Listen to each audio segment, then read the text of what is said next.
in verse 20, "But while he was still a long way off, his father saw him and felt compassion and ran at niyakap ang anak na napakabaho at pinaghahalikan." On the other hand, dumating ang panganay na anak. Sabi niya, "Yang anak mong yan, naglustay ng lahat ng kayamanan mo. Tapos nagpakatay ka pa, samantalang ako, wala man lang akong nakuha na katulad niyan para makipagsayahan." Ang sabi ng father, "Son, you are always with me, and all that is mine is yours. It was fitting to celebrate and be glad, for this your brother was dead and is alive. He was lost and is found." The two of them missed the most important point ng pinakamahalaga sa kanilang buhay. Hindi yung kayamanan, hindi yung recognition. Ang pinakamahalaga na na-miss nila sa kanilang buhay ay ang pag-ibig ng kanilang ama para sa kanila.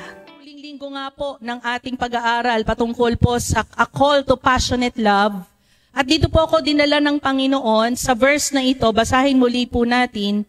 In Jeremiah chapter 31 verse 3 to 4, sabi niya dito, long ago the Lord said to Israel, I have loved you, my people, with an everlasting love. With unfailing love, I have drawn you to myself. Ano po sabi dyan? I will rebuild you, my virgin Israel.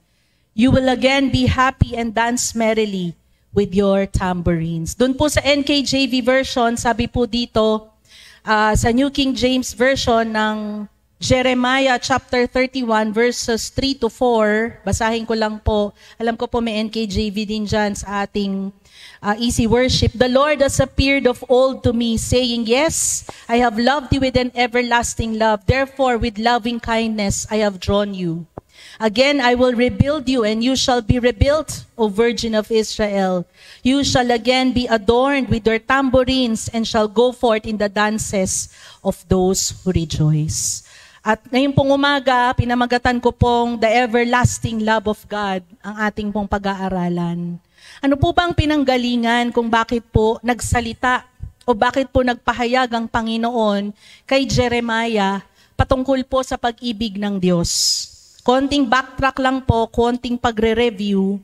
Prior po to Jeremiah writing this book, ang mga Israelita po during that time ay nakaranas po ng captivity. No po?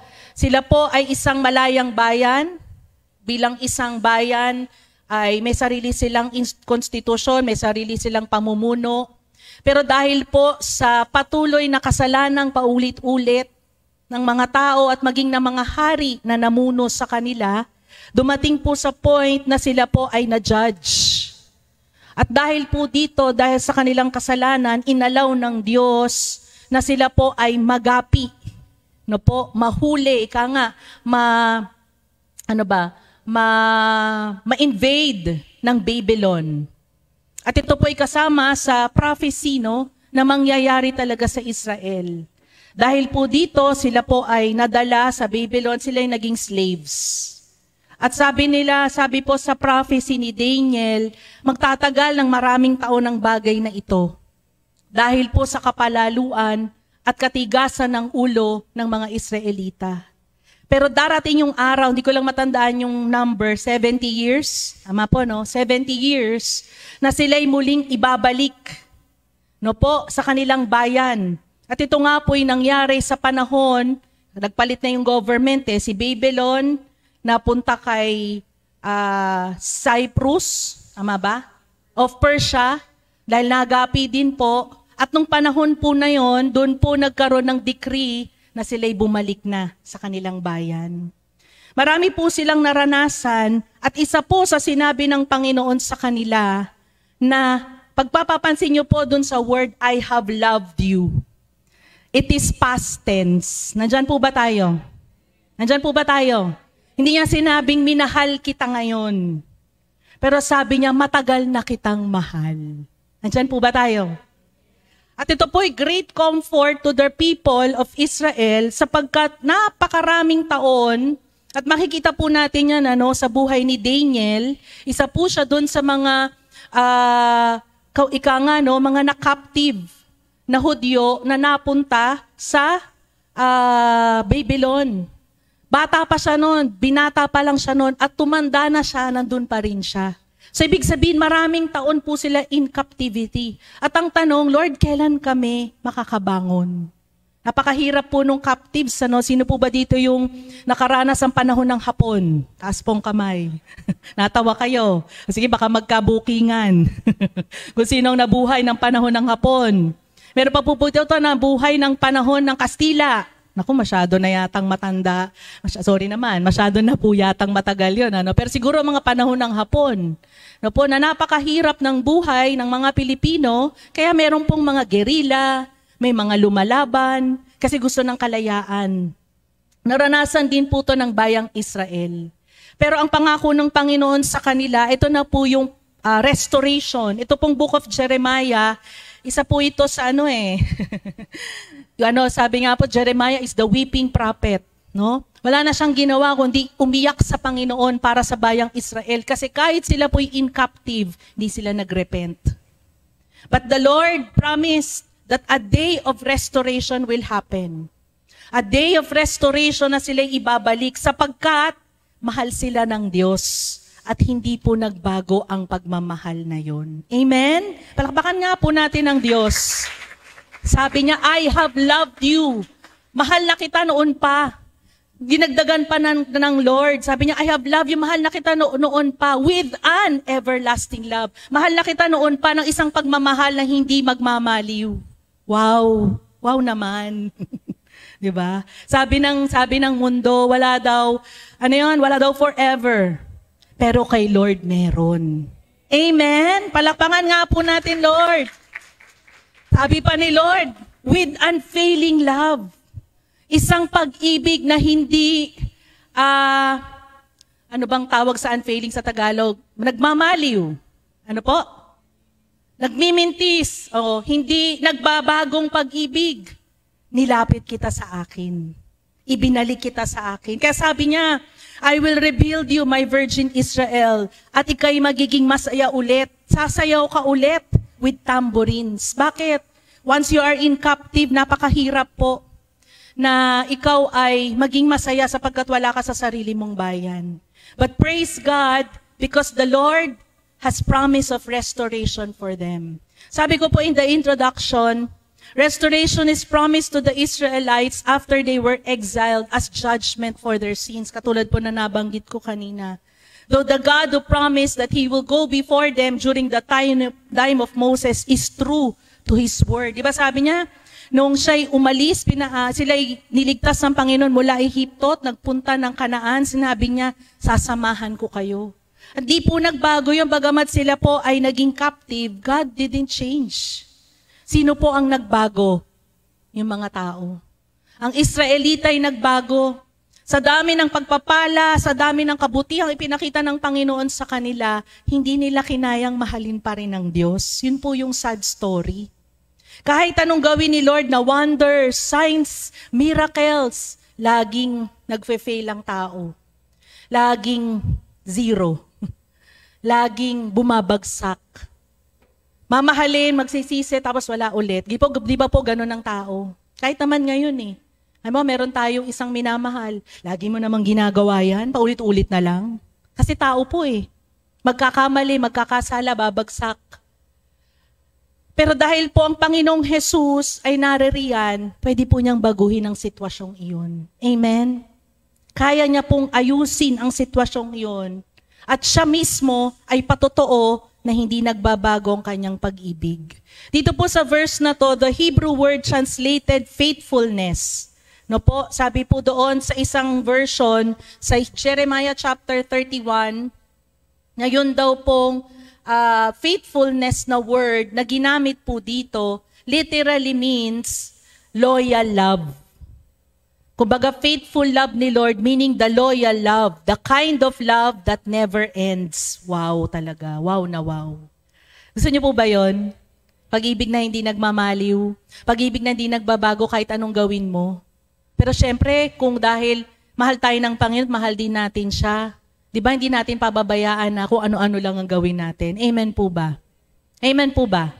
Kasi kung mahal po natin ang Diyos, Hindi pwedeng wayward din tayo, tapos nasasaktan siya. Gusto po ba natin nasasaktan siya? Di po ba hindi? Kasi po, mabuti po siya at tunay niya tayong mahal. Sabi po dito, sinulat ko pa po sa introduction, the Lord's everlasting love is not just a promise to the Israelites, but to all of His people whom He has called for a purpose. Yung kanilang tinuro ni Sister Grace ng first service, yung Romans chapter 8 verse 35, sabi dyan, who has separate us from the love of Christ? ESV version po ito. Shall tribulation, or distress, or persecution, or famine, or nakedness, or danger, or sword? For I am sure that neither death, nor life, nor angels, nor rulers, nor things present, nor things to come, nor powers, nor height, nor depth, nor anything else in all creation will be able to separate us from the love of Christ in Christ Jesus our Lord. Amen? Palakpakan nga po natin ang Panginoon. Hallelujah! Yung everlasting love na pinangako ng Diyos in the Old Testament is the same everlasting love that He promised us today. Ang bonus, ang may bonus. Kaya sabi mo sa iyong katabi kapatid, mapalad ka. Kasi may bonus. Ano ba yung bonus? Hindi po yung 13th month pay. No? Ang bonus na binigay ni Lord is ang ating Panginoong Jesus. Dahil sa kapanahunang ito, naranasan natin siya. Amen? Amen?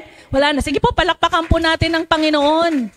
Wala na po sigurong gagandang bonus o pagpapala kung hindi ang pagmamahal ng ating Panginoong Jesus na ipinakita niya po sa atin. Kaya sinabi ko po dyan the Lord's everlasting love is not just a promise to the Israelites or to the Israel people, but also to the people whom He has called for a purpose, and that is you and me.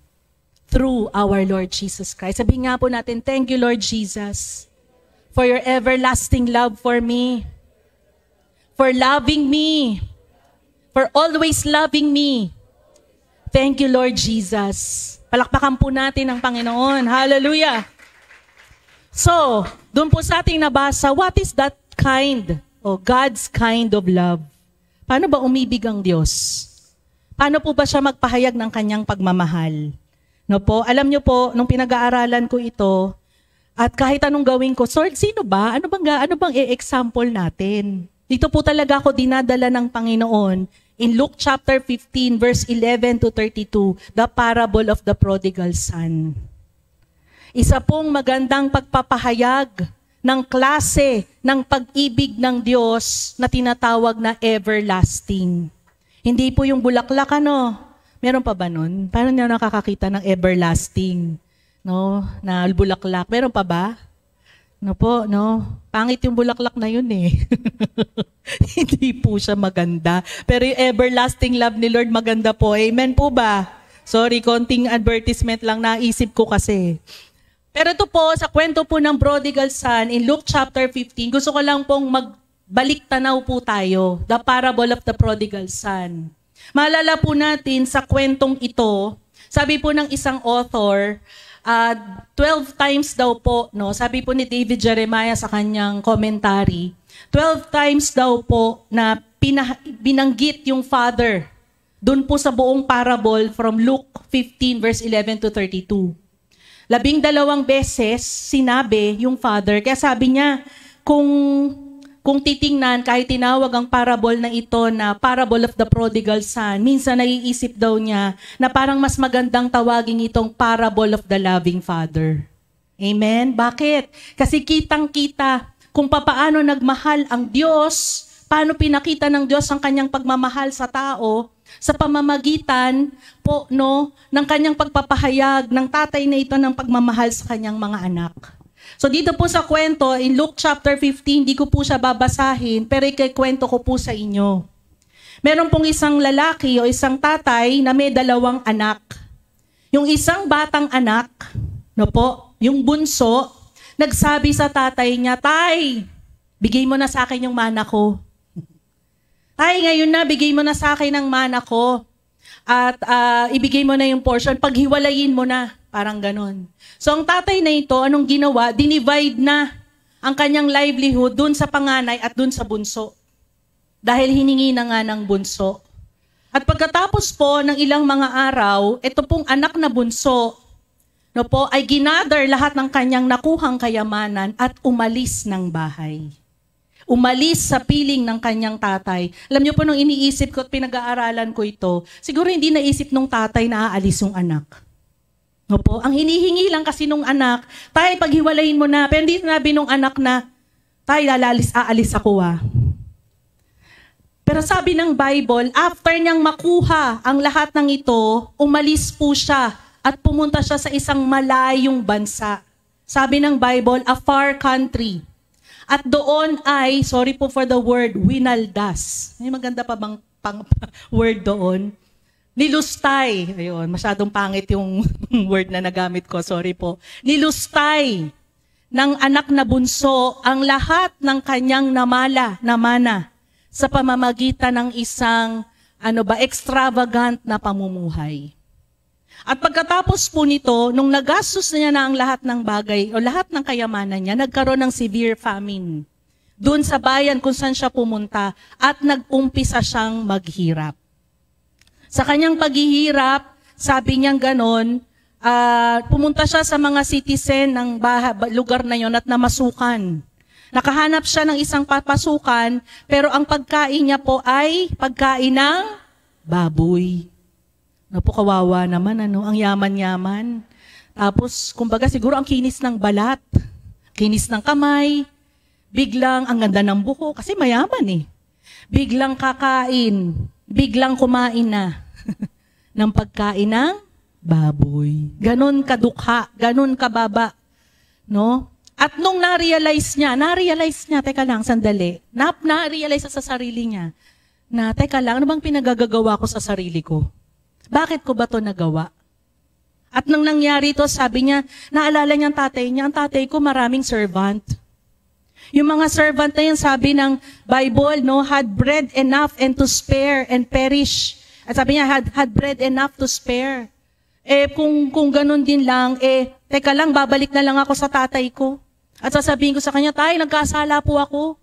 Nagkasala po ako sa inyo, sa Diyos at sa inyo, at hindi na po ako worthy tawagin na bilang anak mo, gawin mo na lang akong katulong. Siguro habang sinasadala na kung natatouch po ako ng Lord, siguro sinasabi niya ito, umiiyak siya. Katulong na lang akong uuwi sa tatay ko. Kasi wala akong kwentang anak. Siguro ganun. Di ba po pag ang tao nagkasala, na-realize yung pagkakasala niya, lugmok siya. Amen? At doon sa pagkaka-realize niya na lugmok siya, sabi dito, bumangon siya at bumalik siya sa kanyang tatay. At habang siya'y malayo pa, nakita na siya. Nakita na siya ng tatay. At sabi dito, at yung po yata yung verse na nilagay ko, in verse 20, sabi po ng ESV, but while he was still a long way off, his father saw him and felt compassion and ran. Sabi nga po natin, ran. Ran. Sabi natin, tumakbo. Nagmadali yung tatay. Imaginein po ninyo, Tumakmadali ang tatay. Siguro laki ng ngiti. Tumakbo at niyakap ang anak na napakabaho. Amen po ba? Mga magulang, kahit ba anong baho ng anak nyo, mahalikan nyo ba? Kahit ba amoy baboy? Amen. The parents' love is not, hindi mapapantayan. Kundi advertisement lang. Yung bunso ko pong pamangkin, hindi ko alam kung nanonood sila. Yung bunso ko pong pamangkin, lalaki, 12 ba? Lagi ko hinahalikan. Ang bango. Sabi ko, nako, pag naging teen ka na, di ka na mabango. Di na kita hahalikan. Sabi niya gano'n, bakit naman tita? Sabi niya gano'n. Pero mga magulang, di ba, kahit anong amoy yan, hahalikan nyo at mamahalin nyo. Amen. Yung iba siguro hindi maka-agree. No po? Pero ito pong tatay, yung anak, amoy baboy. Ilang araw siguro, ilang linggong di nakapaligo. Hindi lang amoy baboy, amoy dumi ng baboy. Anong sabi ng Bible? Niyakap siya at pinaghahalikan. Sabi po nung aking nabasang komentary, hindi lang daw po isa tong halik. Pinaghahalikan. Na parang, anak, I'm so happy you're back. Parang gano'n. Pinaghahalikan. At pagkatapos paghahalikan, nag-umpisang magsalita ang anak. Sabi niya gano'n, Ama, sabi niya, ako'y nagkasala sa'yo. Hindi na ako karapat dapat maging anak mo. Pero yung tatay habang nagsasalita pa yung anak niya, sinabi na kagad sa servant, ay, lika. Dalhin mo yung pinakamainam na robe. Punta ka dito, sabing ganon.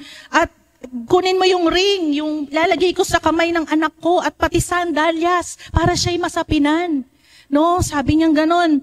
At katayin ang matabang guya. Sabing ganon, katayin. Sabi niya, at tayo ay magsaya, kumain at magsaya. Verse 24, at baka pwede nating mabasa. For this my son was dead and is alive again. He was lost and is found, and they began to marry. Palakpakan nga po natin ng Panginoon. Magalak na dumating ang tatay. Magalak ang tatay na dumating ang kanyang anak. On the other hand, habang nagkakasiyahan sila, dumating ang panganay na anak. Siguro yung panganay na anak, pagod na pagod. Ay, pagod na pagod akong magsaka, mag-alaga ng mga tupa, at nakita niya nagkakasiyahan. Siguro ini-imagine ko, napanood ko po kasi ito sa Superbook eh. Yung bahay, nagliliwanag, nagkakasiyahan. Tapos yung anak na panganay, bit, yung mga gamit niya sa trabaho. At nakita niya, ano nangyayari? Sabi niya doon sa servant. Sabi ng servant, yung kapatid mo umuwi na. At nagkakasiyahan sa bahay. Sabi ganun.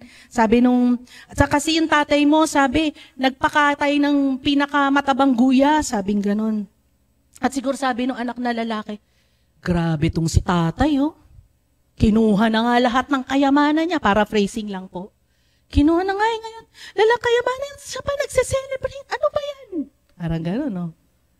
At ano pong sabi dito, ang tatay po ay nakipag-usap. At sabi ng tatay, therefore his father came out and pleaded with him, sabi ng verse 28. Padating ng 29, sabi nung anak, naglita niya ang anak sa tatay, Tay, ako po, ito yung drama, Tay, sa matagal na panahon, ako ang kasama mo. Hindi kita pinabayaan.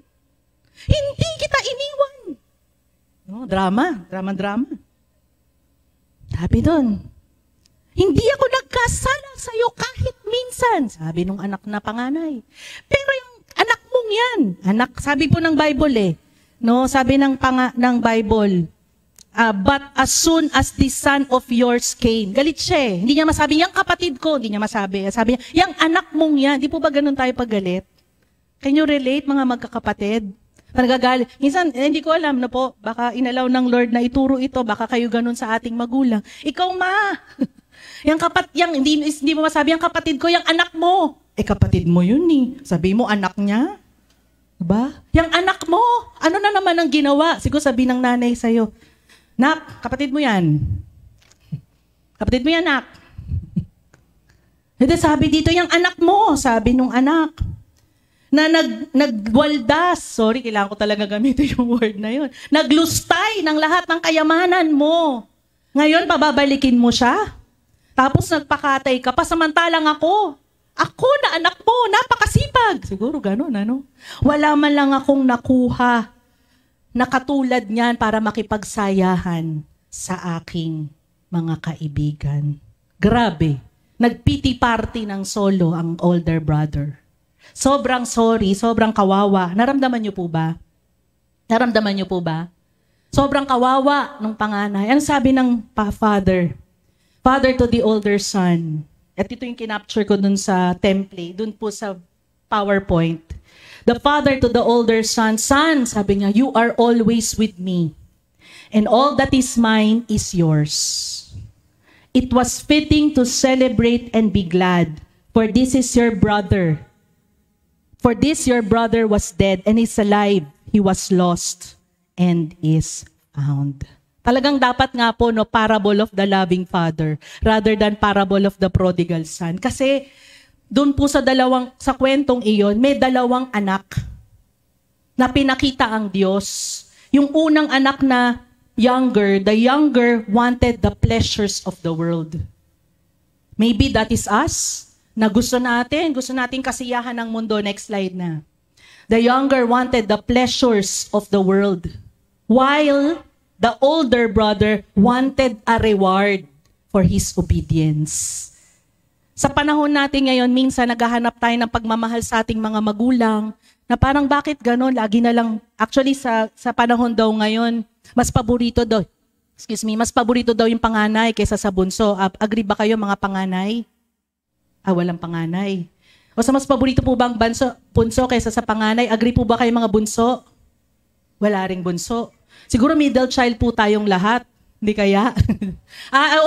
Yun. Nag-agree si Ate Evelyn. Kaya totoo, yung middle child, troubled child daw.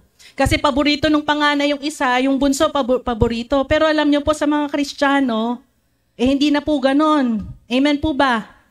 Kaya sabi puro nung sigurong isa, ay naku sis, di kami makarelate kasi isa lang anak namin. Kaya hindi na kami nagparami. Pero dito po makikita natin na pareho pong nag-aagawan sa atensyon. Yung isa nang aagaw sa atensyon ng ama sapagkat siya ay naglustay. Yung panganay nang aagaw ng atensyon ng ama kasi siya ay naging mabuti. Ang tanong, sino po bang mas mabait sa kanila? Hindi po ako sa kanila magfo-focus. Why? Because the two of them missed the most important point in their lives.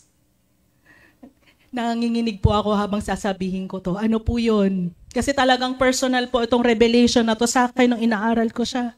Sabi ng Lord, na-miss nila ng pinakamahalaga sa kanilang buhay. Hindi yung kayamanan, hindi yung fattened calf, hindi yung recognition, hindi yung pera, hindi yun. Ang pinakamahalaga na na-miss nila sa kanilang buhay ay ang pag-ibig na kanilang ama para sa kanila.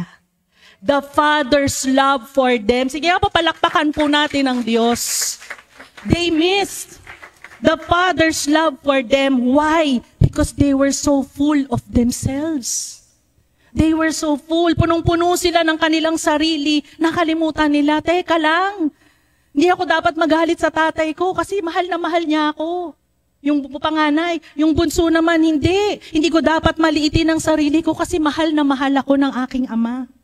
Sa ating pong buhay, madalas po, nakikita natin yung ating circumstances, pero we forget to remember that God loves us with an everlasting love. Amen? Walang humpay na pag-ibig. Kaya sabi ko, what is that kind of love that God has given us? Una, it is everlasting. It is an everlasting love. God's love has no end. Walang katapusan. Dito po sa example na ito, walang katapusan sapagkat nung bumalik yung anak, mind you, hindi po matatapos yung pag-ibig ng ama. Pero kung hindi babalik yung anak, hindi mararanasan ng anak ang pagmamahal ng ama. Kaya critical po yung pagbabalik. Andyan po tayo. Kasi yung pag-ibig ng Diyos, di magbabago eh. Pero kung hindi ka babalik sa Diyos, hindi mo mararanasan. Nandyan po ba tayo? Kung hindi ka babalik, hindi ka magdedesisyon, babalik ako sa Ama, hindi mo mararanasan yung everlasting love. Maghahanap ka ng pag-ibig kung saan-saan. Maaring ikaw na nakikinig ngayon, hindi ko po alam bakit ko po ito sasabihin, pero sabi ni Lord, kung ikaw naghahanap ka ng pag-ibig kung kani-kaninong tao,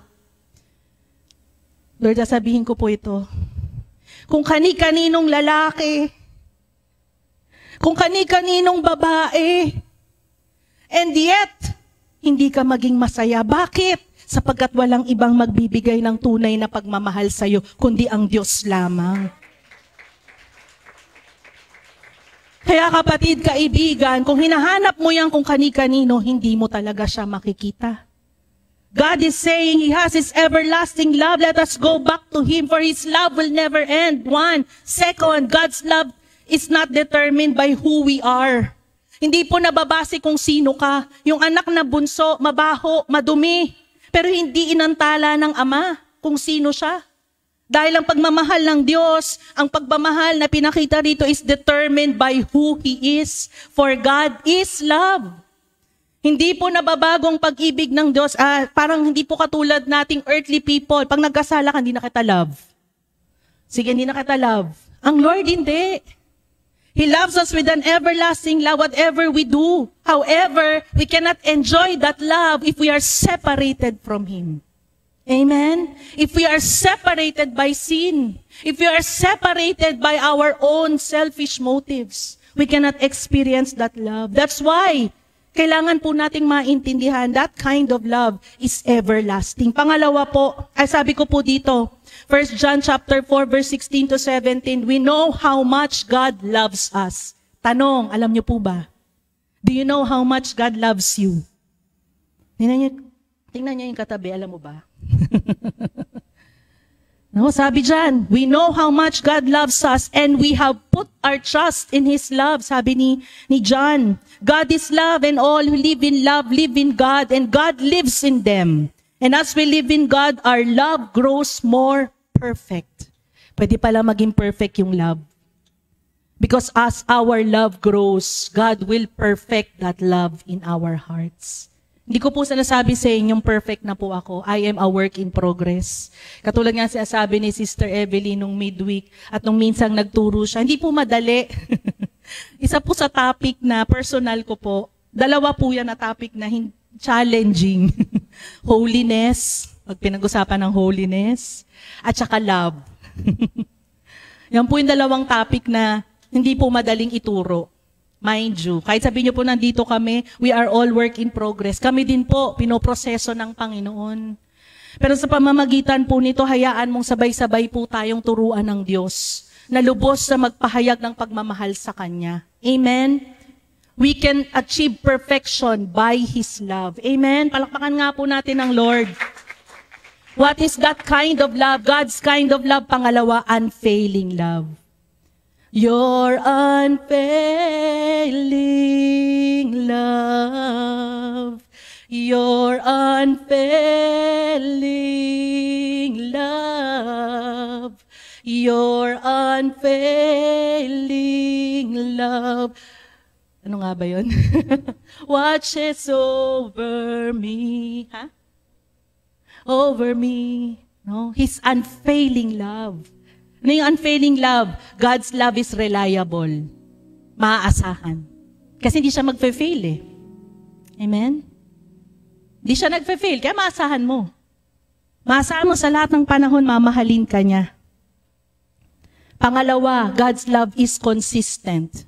When He say He love you, He will love you forever. Amen? Sabihin mo nga sa iyong katabi, may forever talaga kay Lord. Amen? Meron talaga eh. Amen? Sabi, pangatlo po, God's love is without fault. The father in the parable of the prodigal son, wala na po sa slide, is a brilliant picture of our joy-filled Father in heaven, who, when one sinner repents, He waits patiently for lost sinners. He pours out His unfailing love and compassion on them when they return home. Unfailing. Hindi po siya, reliable siya, na pag umalis ka, andyan pa rin yung pag-ibig niya.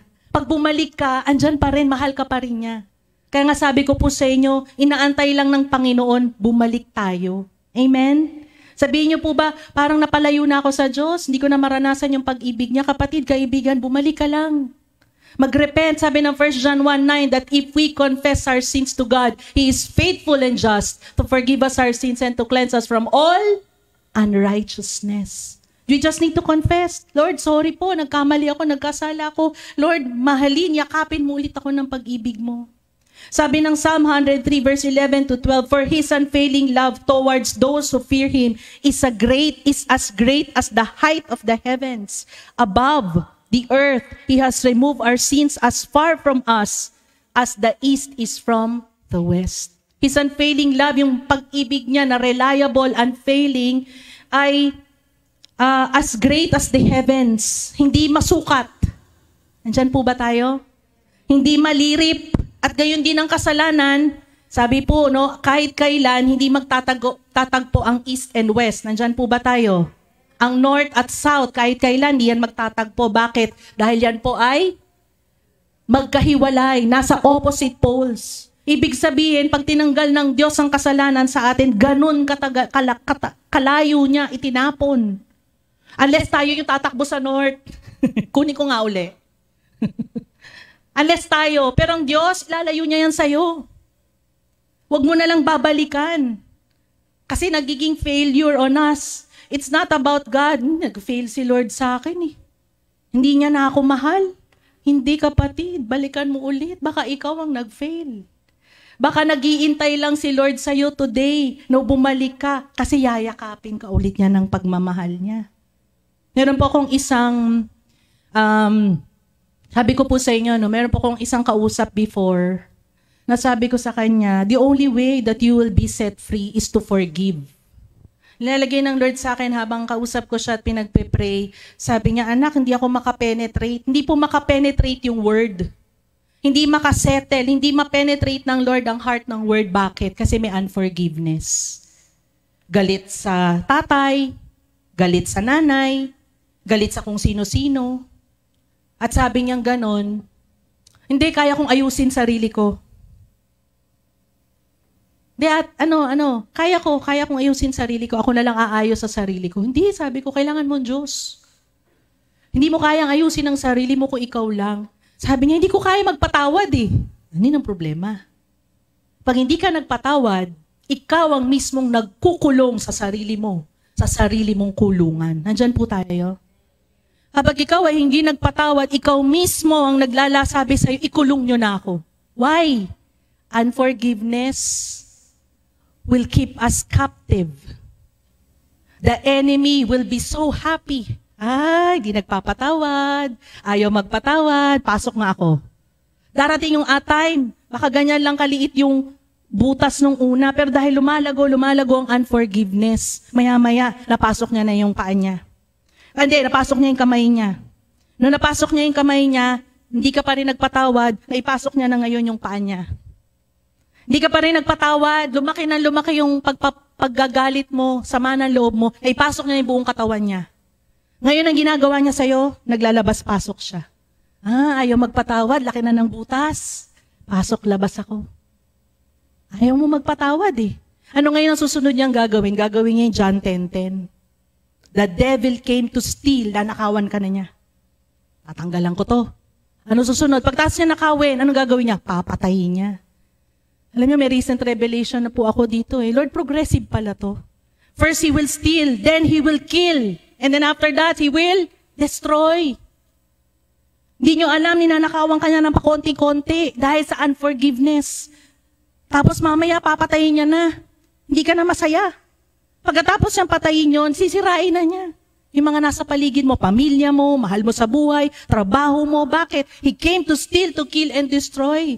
At ano pong sabi ng letter B ng John 10:10, letter B? But Jesus came that we may have life and have it more abundantly. O sister ko, anong gagawin ko? Palitan mo. Sabihin mo kay Jesus, Lord, ayoko na. Ayoko na ng unforgiveness. Lord, nahihirapan ako, hindi ako makapagpatawad. Tulungan mo ako, Panginoon. Para maranasan ko yung unfailing love mo. Ano po sasabihin mo? Simple lang, Lord Jesus, come into my life. Be the Lord of my life. Be my Savior. Teach me to forgive. At alam niyo po, pagkatapos nun, tatanggalin ni Lord Jesus yung hole na yun. Because sabi niya, 1 John 1:9, that if we confess our sins to God, He is faithful and just to forgive us our sins and to cleanse us from all unrighteousness. And the good news is, sabi mo sa iyong katabi, patatawarin niya tayo. Sabi mo sa kabila, palalayain niya tayo. Kaya sabi mo sa iyong sarili, magpapatawad na ako. Amen? Palakpakan nga po natin ang Panginoon. For only we can experience His unfailing love if we will open up our hearts today. And what happens after that unfailing love? That God's kind of love is restorative love. Everlasting, ano po yung una? Everlasting, ano po yung pangalawa? Unfailing, ano po yung pangatlo? Restorative. Wow! Siya yung Diyos na nagre-restore ng pag-ibig sa puso natin. God's love brings hope. He brings hope to the hopeless. God's love restores.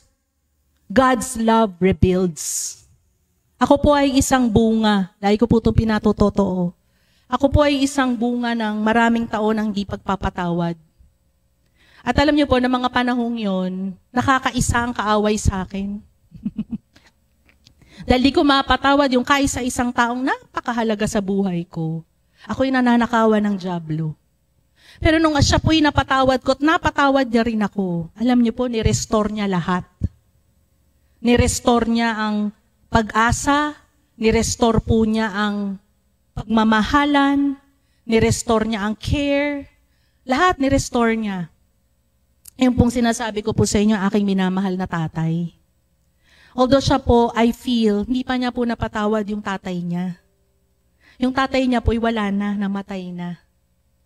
Sabi ko minsan, sa prayer ko po, Lord, turuan mo po si tatay. Kahit nasa grave na ang lolo ko, I pray mapatawad niya. Why? Wala na po akong magagawa eh. Ako lumaya, siya'y lumaya dahil sa relasyon namin. Pero siya'y hindi lalaya hanggat hindi niya mapapatawad ang tatay niyang namatay na. Sabi niya, hindi, napatawad ko na yun. Inalagaan ko pa nga eh. Pero alam mo, deep within his heart, I can sense.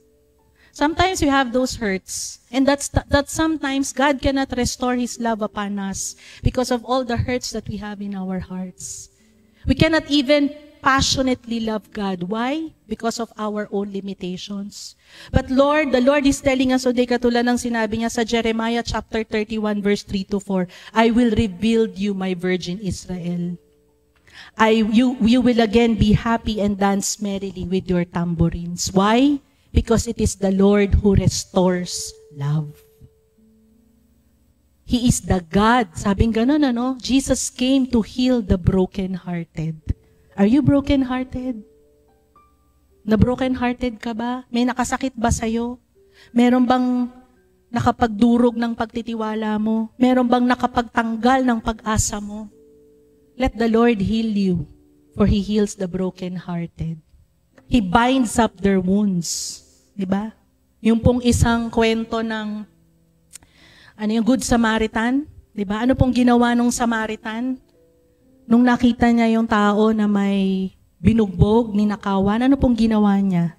Binind niya, diba?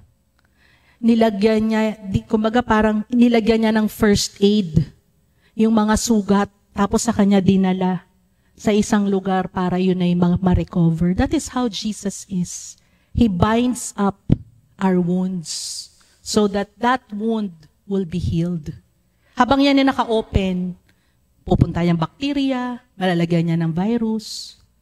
Pero pag yan ay binind na ni Lord Jesus, ibig sabihin, you are in the process of healing. Amen? Palapakan nga po natin ang Panginoon. Sa last part ko po, how do we imitate God's kind of love? Sabi po natin, a call to passionate love.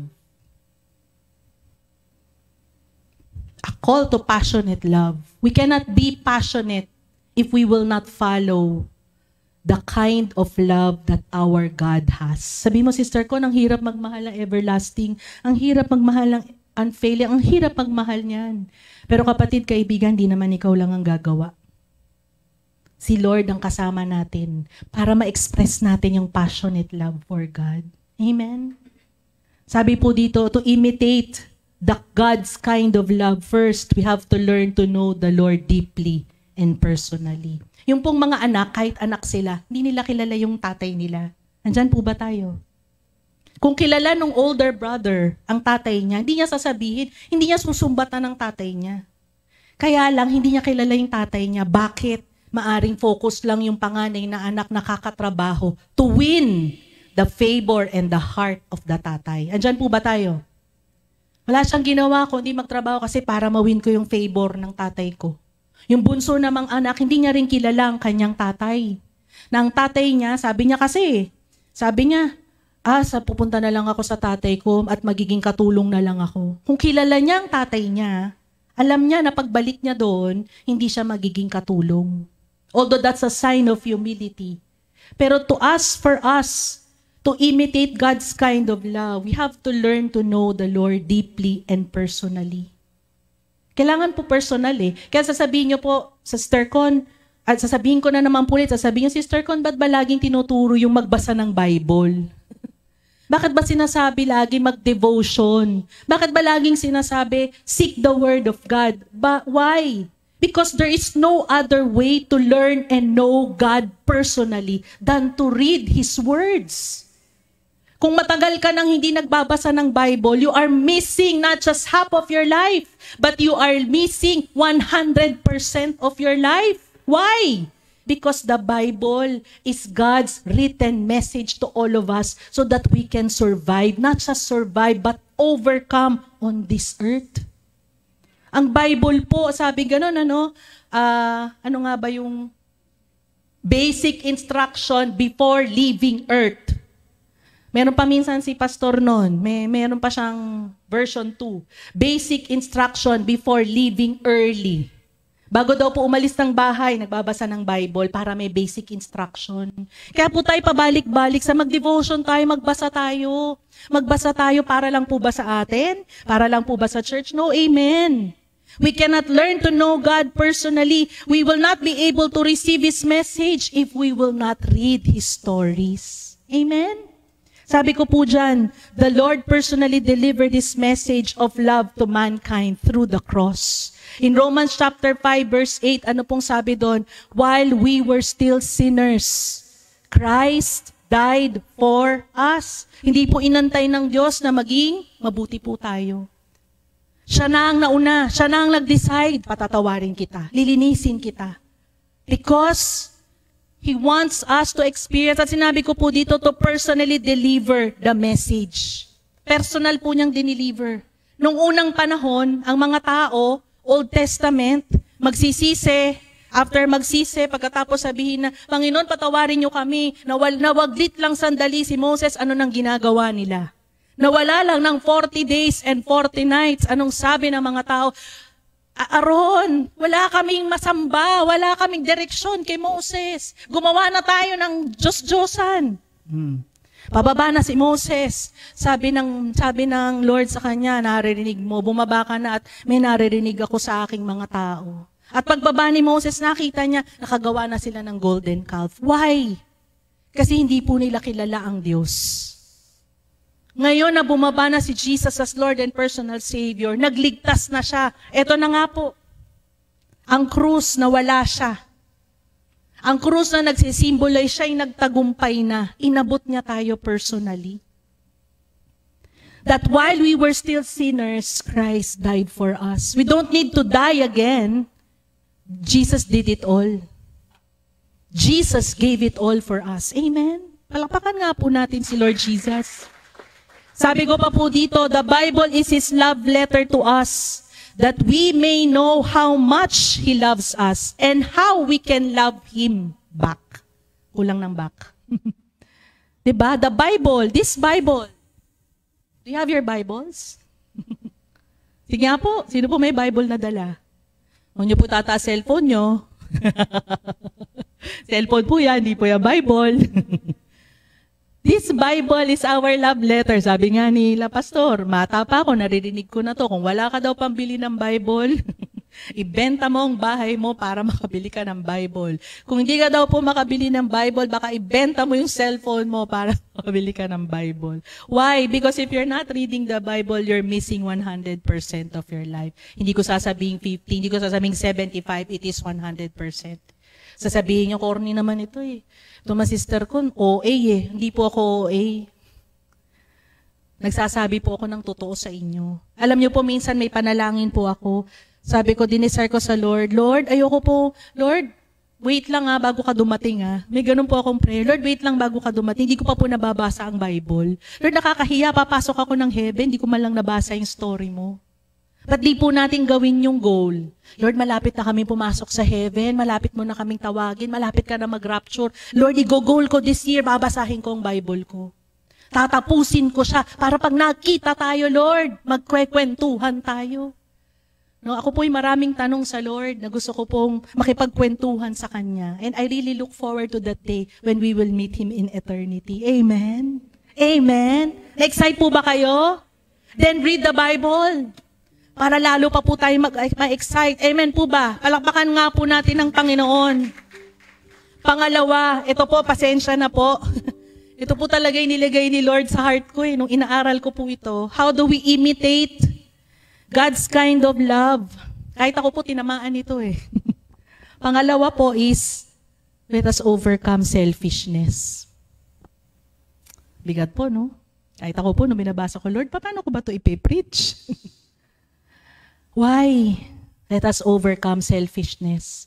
Pabalik po dun sa dalawang magkapatid, they were both selfish. They were both looking after their own good. Kaya sabi ko po sa inyo, they missed the point of the love of the Father. Why? Kasi sobra silang busy sa kanilang sarili. Sabi ko po dyan, we cannot passionately love the Lord if we love ourselves and the world so much. Sabi po ng mundo, ang turo ng mundo ngayon, love yourself. Tama po ba ako? Tama po ba ako? Wala pong masamang mahalin ng sarili. Andyan po ba tayo? Sabi nila, love yourself, magpaganda ka.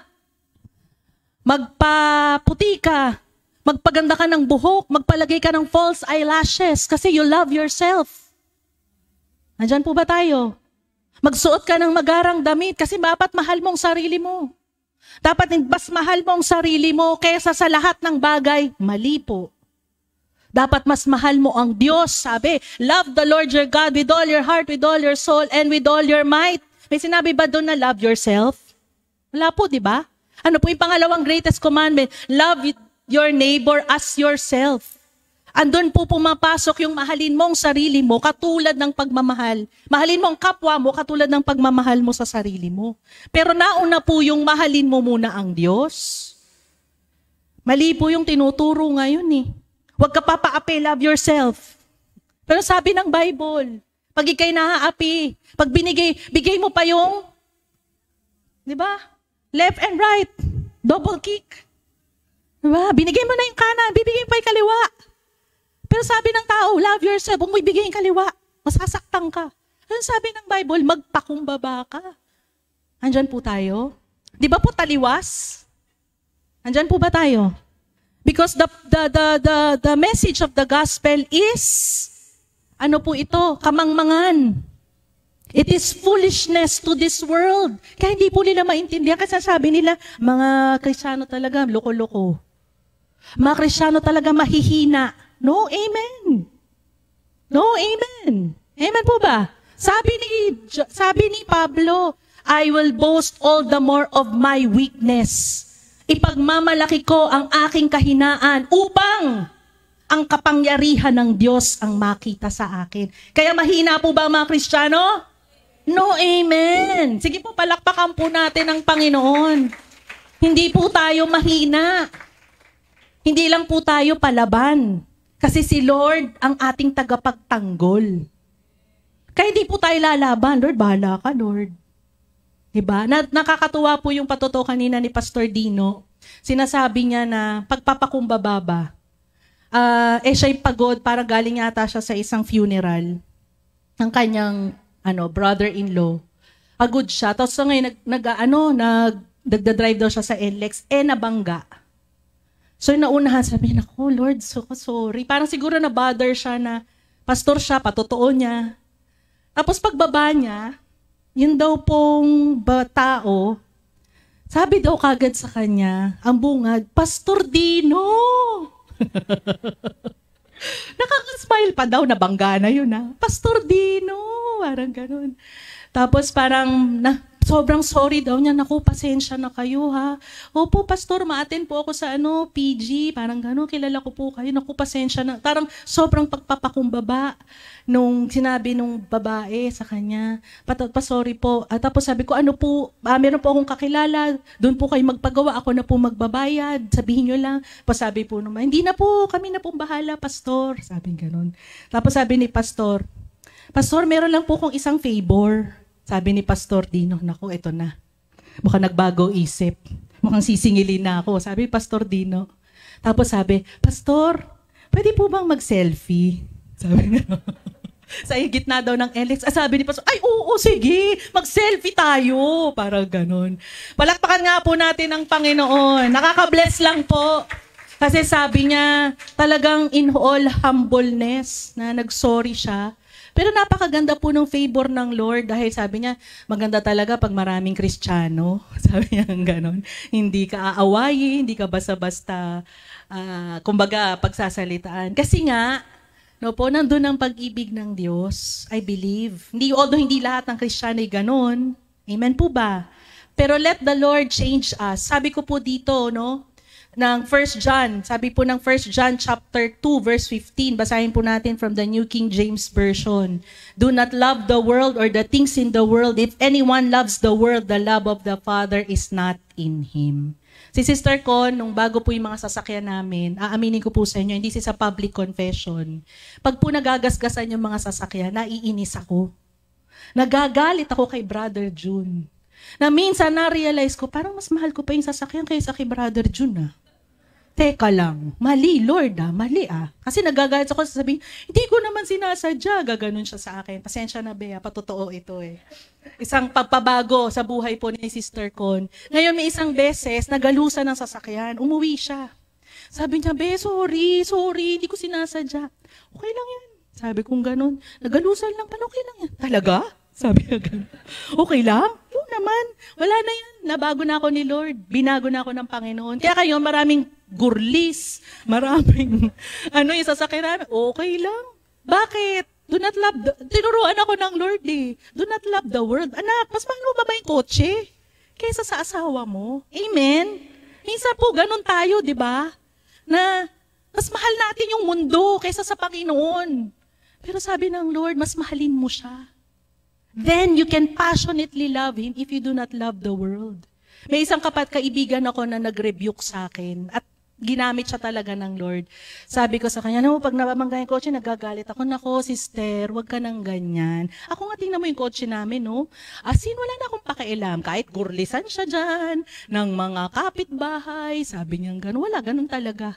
So sabi ko, talagang naggumagamit ang Lord ng tao, ng kanyang salita, para baguhin tayo. Kaya pwede niyo po inspekin yung kotse namin sa labas. Makita niyo po, medyo madaming gurles. And masaya na po si Brother June. Kasi, wala na. Delivered na po si Sister Con. Palakpakan nga po natin ang Panginoon. Hallelujah.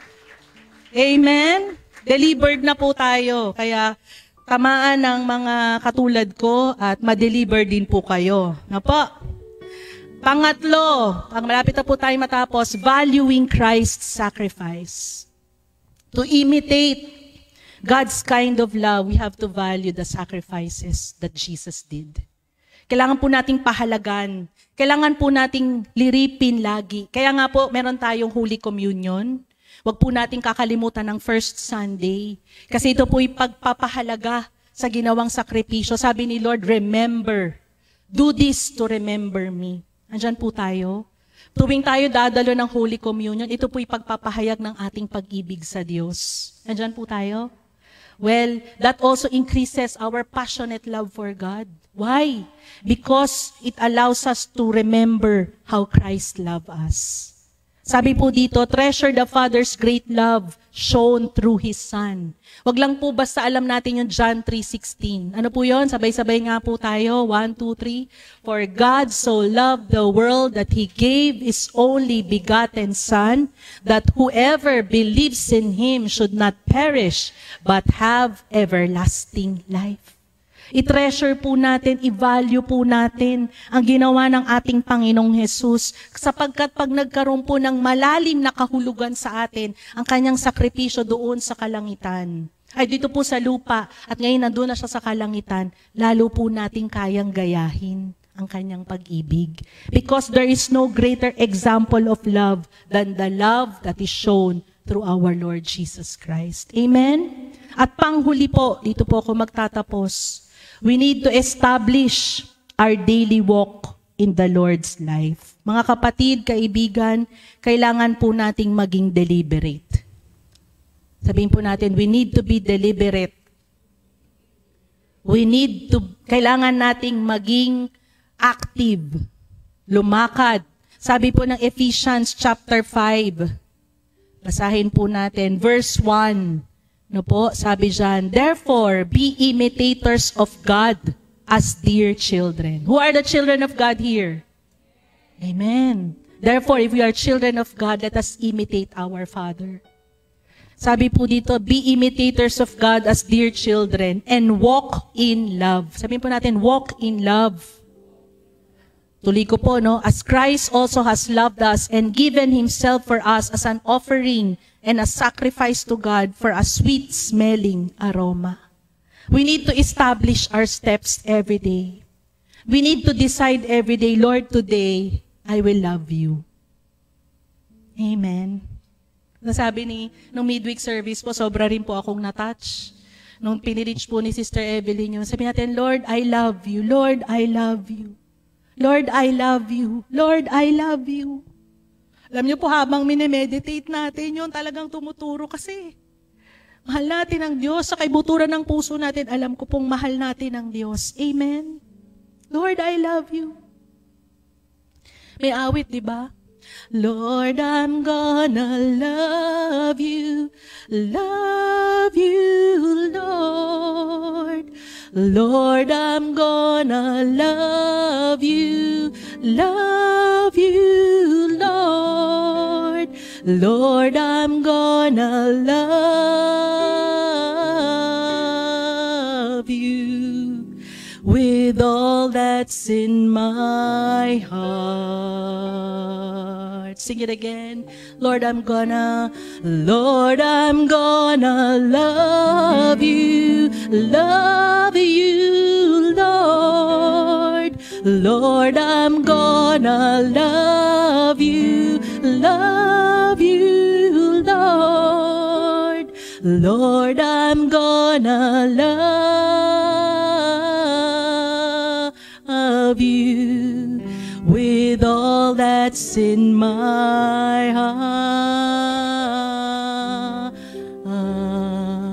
Yes, Lord, this is our prayer, that we love you more and more. That we love you more than we can ever imagine, Lord. That you restore that love in our hearts. In conclusion, tayo po'y magtapos na. We may say that God's kind of love is hard to imitate. Totoo po yan. That's true if we will do it on our own. But with the Lord's strength, we can do it. There is this verse in Mark chapter 10. Nagtuturo po ang Panginoong Jesus. Sabi niya, mahihirapan ang isang mayamang taong makapasok sa kalangitan. Para siyang isang kamelyo na dadaan sa butas ng karayom. Na parang imposible. Nagtanong ang mga nakikinig sa kanya. So sino na ngayon, Ama? Sino na ngayon, Jesus, ang maliligtas? Ang sabi po ni Lord Jesus, Mark chapter 10 verse 27. But Jesus looked at them and said, with men it is impossible, but not with God. For with God all things are possible. Mahirap po magmahal, di ba? Mahirap po ibigay yung talagang lubos na pagmamahal sa Diyos. Hindi natin yun kayang pantayan. Pero ang sabi po nito, kapag kasama natin ang Diyos, with God, sabi nga pa natin, with God, lahat ng bagay kaya nating gawin. Kapag kasama natin siya, kaya nating gawin ang pinakamahirap na bagay.